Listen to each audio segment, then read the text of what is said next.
I mean, it's hard when you go a long time without a bye, and that's what we're in the middle of right now. So, especially when we have some guys sick, but we really did nothing yesterday except for a walkthrough, and we'll do some live stuff today, and then you hook it up tomorrow and hope there's enough adrenaline in this building to get us through and get us to that off day on Wednesday. So, it's a difficult stretch. We knew it was going to be a difficult stretch, but we positioned ourselves well, and hopefully we can finish the job. That's 9 in a row. By in the middle, that's some really tough games. How does that speak to just how well your guys are playing right now? Well, I mean, obviously they've come together in an unbelievable way. I think it also speaks to our level of conditioning and the job that Ben McNair and Jeremy Anderson do in helping me manage the load that is on these guys during a stretch like this. What Jeremy tells me is basically gospel in terms of how long and how much to make sure we're ready for the game, and he has the science to back that up. So we've pretty much lived by that, and it's been really important to us to get through this stretch. You might have talked about it from kind of his perspective, but what has it taken to get to this point where he's capable of taking over a game like he did in that market? Yeah, I mean, Jemiah has no fear, and he was one of the guys that was rested, unfortunately, because of foul trouble. So he spent a lot of time on the bench, and he was watching what was going on. And obviously they're trying to stretch us out with their pressure. And when he got in there, he attacked the pressure, and got to the rim and created some things for himself, which was great to see. So, besides that, he did a good job when he was guarding Cam Jones as well. Obviously we were a little bit lost without him on the floor from a defensive perspective. Is there anything you can attribute to the success that you guys have had against UConn? We've won a lot of close games, most except for that one last year, and well, actually both of them last year. They beat us bad at their place. We got a pretty good here, but the rest of them have been, just in the mud, physical, closely contested games, and we've come out on the right end of those, and sometimes it's a little bit of luck, and you need the ball to bounce your way. But most of the games we've played have been very, very competitive, and we've just been fortunate to win some close games. So the personnel changes from the last time you played them. How do you guys approach that? Yeah, I mean, it's difficult. McNeely's just played the one game since he's back, and obviously he's a top 20 draft pick if that's what he chooses to do. But he's really sound with the basketball, makes really good decisions, gives them another playmaker. Off the dribble from the three-point line, he'll take you into the post against smaller guys, and he can score there. So obviously they're a different team with him on the floor, and we haven't seen that yet. So we're going to have to adjust a little bit on the fly. How do you get through a mud fight? I think it's what you like to call it. Where you are kind of running on it. Yeah, I mean, there's a level of physicality you have to have when you play against UConn. Having said all that, we don't want to put them on the foul line 25 times, so we have to be physical with intelligence because we would like to win that analytical battle of the free throw line every game we play, not just against UConn. So, but it's hard when the games are that physical, and obviously Marquette plays a very physical, aggressive style, and very similar to what we're going to see from UConn, especially when it comes to the ball screen coverage. Rankings and everything aren't your favorite to talk about, but getting back to the top 25 is kind of maybe like a watermark of where this program has come back up. Yeah, I think it speaks to where we were and what we've had to do to get to this point. It's been a long road back, and we've had it in the past. I don't know how many years ago that was.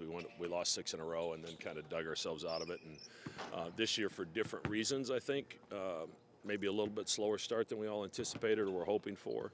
But they've stuck together. They've been committed to each other. They're really connected. And like I said, as I said many times, it's been a really, really fun team to coach. Yeah, I think it helps.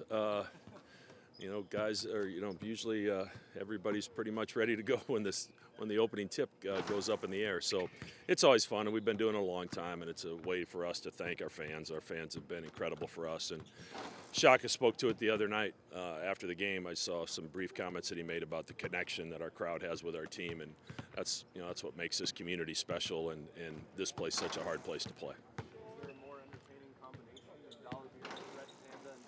That's a pretty good combo.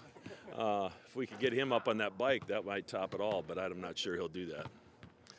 What do you think this team has learned and grown in the fact of having to flip around from how emotional Saturday was to immediately get ready for UConn? We've been through a lot of it. I mean, you go on the road and win. I mean, that's as good a feeling as there is in sports, to go into somebody else's building and find a way to do it. And we did it twice last week.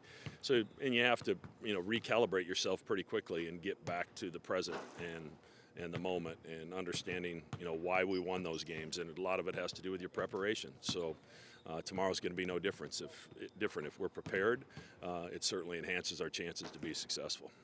I know you guys are usually just focused on those 40 minutes of basketball, and, outside of that doesn't matter. But you guys kind of needed a win when you went to stores, and now they kind of need a win to get back on track. Does that dynamic play into tomorrow at all? I mean, all these games are huge this time of year. You're jostling for seeding in the Big East tournament, NCAA tournament, all that stuff. Everything's important when you play a quality opponent.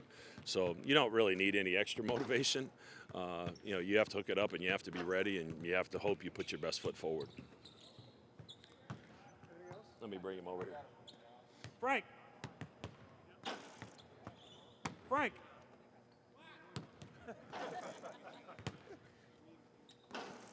This will be fun. Hold on, we got to move the mics down. That'll be perfect for Steven. Wow. That's dope. I heard you, Frank. There you are. I don't need to be warmed up to talk to the media.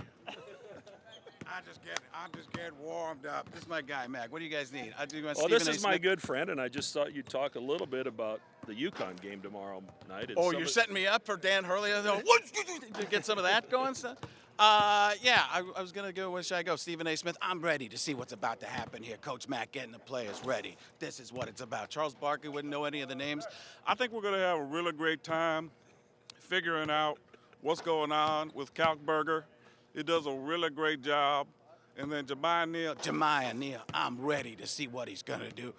And what else do I got to do? What would Donald Trump say? Well, I was holding this back, and there's a lot of things. There's a lot of things going on here. And Isaac Trout, he does a great job, but he's never seen a shot he didn't like. Tremendous shots he does. He comes off a screen, and there's a ball over there. But I can still do the press conference while the basketballs are being dribbled. And you look at a player like Stephen Ashworth, where somebody would say, no, yes, because he made it. That's the Splashworth. And we're going to Splashworth making the long three-pointer great again. And he said, I was going to get in there and I was going to make the shots. And people said, you're not going to make that shot. But then what did you do? He made the shot. I'm working on it. It's very Muppety. Let's just stick with Let's Morgan. just stick with that. Let's stick with that right there. Let's stick with It's Morgan in there. Freeman. Morgan Freeman. He does that. Calc, thanks for being tall. It's in it. It's somewhere around that because John C. Reilly's in here. That voice, Mark Ruffalo is like that. And then there's Joe Rogan. It's like, wow, Jamie, pull that. But you're in that range somewhere. That Kermit the Frog, it's somewhere in there. It's somewhere in there. Yeah, Lou, get that for me. So they got to block out. Everybody's got to block out. Not blocking out enough. And then this. There's a lot of this. And that move right there. That's enough of you. Thank you. Him around, is it good to kind of keep it loose this time of year? Yeah, it's fun.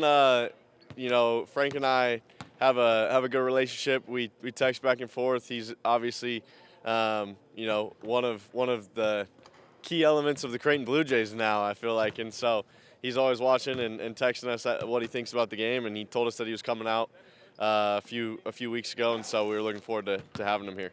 Actually, on Saturday, you guys were running on empty. Marquette is not a good team to play when you're running on empty. How do you guys get your legs back under you when you have so many games and such a week-long stretch without a bye?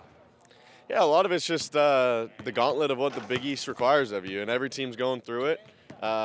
Nobody is looking at anybody else's schedule and saying too bad for them, right? We all got to play each other, and so it was definitely getting off to a very fast start Saturday, both teams running and gunning and hitting shots, and then I felt like you kind of felt it in the second half. Things slowed down a little bit, the pace, the tempo, all of it, and fortunately enough for us, we were able to make some buckets down the stretch.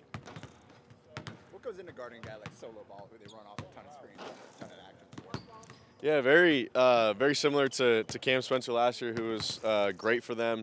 a huge focal point of their offense, and to have solo ball and Caravan, and now McNeely's back. He wasn't there when we played him last time. It's somewhat of a different team and even a different preparation for the pieces that they have tomorrow, and it's definitely going to be a task, but it's all hands on deck. I know that they didn't overhaul their team or anything, but how different are they with McNeely from what you've seen now compared to what you saw a month ago? Yeah, I mean, honestly, in the preparation for them without McNeely, you see the difference of the team and in the way that the offense flows, and he's a really talented young freshman that feels like he's already got quite a bit of experience under his belt, and so he provides a spark for them that I think we're going to have to make sure that we limit as much as we can. Steven,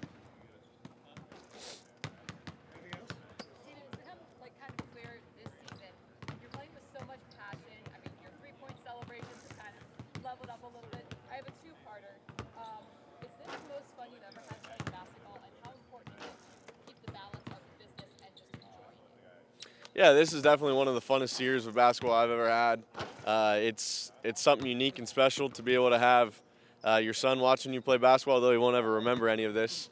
It's something that I definitely play for him and for Peyton and all my friends and family. And so it's fun because, yeah, I have a job to do out here on the court, and that's win basketball games. But at the same time, if you're not having fun out here, then why are we doing it? And so obviously last year, Baylor was kissing threes to the fans, and if he's not here to celebrate the threes, who else should do it? So I felt like I had to step up my game a little bit. So shout out to Baylor. Steph Curry, obviously, my idol through basketball, inspiration. Feel like he's changed the game, one of the greatest of all time, and just a tribute to him. So if any of y'all know him, tag him. Have you hit the night before? Do you remember the last time you did, if you have? Yeah, the time I did it before was, I think, Xavier at home, and then just in practice was the only other times. So. You've got Dollar Beer Night, Red Panda, and Dan Hurley tomorrow. What kind of atmosphere are you expecting here with that combination? Yeah, I mean, I think we're planning on getting a babysitter. Everybody else in Omaha should get a babysitter because you don't want to miss it tomorrow night because it's going to be electric. So I'm looking forward to it. I didn't know that it was Dollar Beer Night. I would just say try to get here early so the lines aren't too long so you can get back in your seats because we need you in your seats, not in the lines. Two more. Steven, you guys knew from the beginning of the season this was going to be one of your That went in. you guys knew from the beginning of the season this was going to be one of your toughest three-game stretches, just because UConn St. John's, obviously. Now that you're a game into it, what's the key to getting 2 and 3? I guess just 2 tomorrow. Yeah, obviously, like you said, it's one game at a time. We're not necessarily worried about 1, 2, and 3. We're just worried about 2. We've and really now 2 is 1. It's the number one priority, the number one focus for us, and it's one game at a time. And I think that the maturity of this group has been able to showcase itself over the course of the season because there's been highs and lows throughout this year. But as we keep it one game at a time, I feel like we've been able to make sure that within that game, we were able to make the adjustments we need to because we're all locked in and focused on what that game requires of each of us. Yeah. I take my risk for every game, and then it's one of the ways that I feel like as an athlete, you always need something to kind of ground yourself when the moments are maybe a little bigger. You're not thinking quite straight, and so a few mistakes may happen in the game, and I try to just look at my wrist and I'll write Peyton's name as well and Tommy's just to kind of remind me who I play for and what I have to be grateful for outside of a turnover here and there. So good. Yeah, big shout out to Emergency and Vitamin C because we've got that on lock and we're doing good. And I'm grateful for all the help that we've had so far throughout the rest of the year because obviously it started off and we weren't looking too great with a few injuries, a few guys missing games. So it's been good for us for the rest of hopefully the remainder of the season. Thanks, Steve. All right, thanks, guys.